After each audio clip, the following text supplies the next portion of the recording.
মনে করছি যে এটা এখনই যদি শক্ত হাতে দমন না হয়, নির্বাচন কমিশন এবং প্রশাসন কর্তৃক যদি এটা শক্তভাবে এটা দমন না করেন, প্রশাসনিক ব্যবস্থা না নেন, তাহলে সামনের দিকে ভোটের যে সুষ্ঠু ভোটের যে পরিবেশ, এই পরিবেশ ব্যাপকভাবে বিঘ্নিত হবে বলে আমি মনে করছি।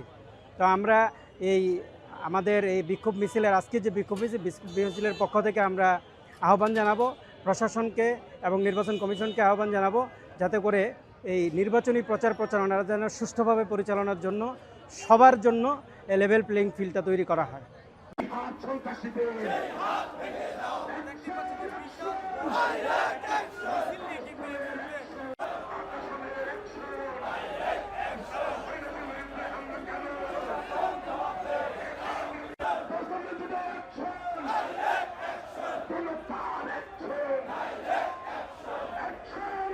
এখন পর্যন্ত আমরা আশাবাদী ইন্টারিম শতভাগ একটি ফেয়ার ইলেকশন করবে এবং আমরা এদেশের জনগণ ঐক্যবদ্ধ রয়েছি একটি সুস্থ নির্বাচনের জন্য।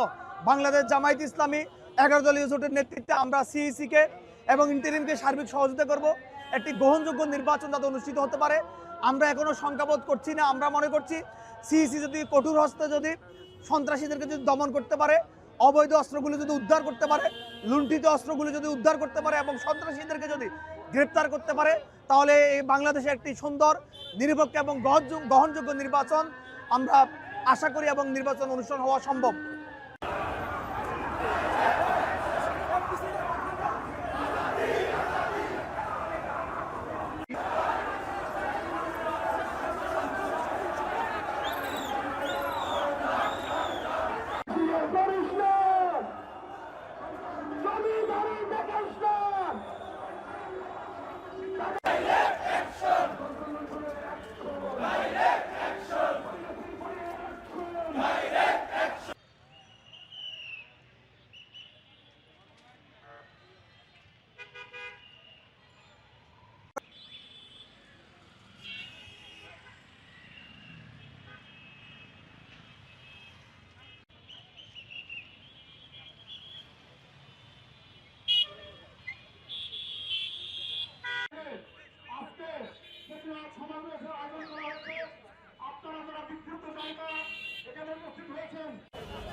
Jelajahi cara baru mendapatkan informasi. Download Metro TV Extend sekarang.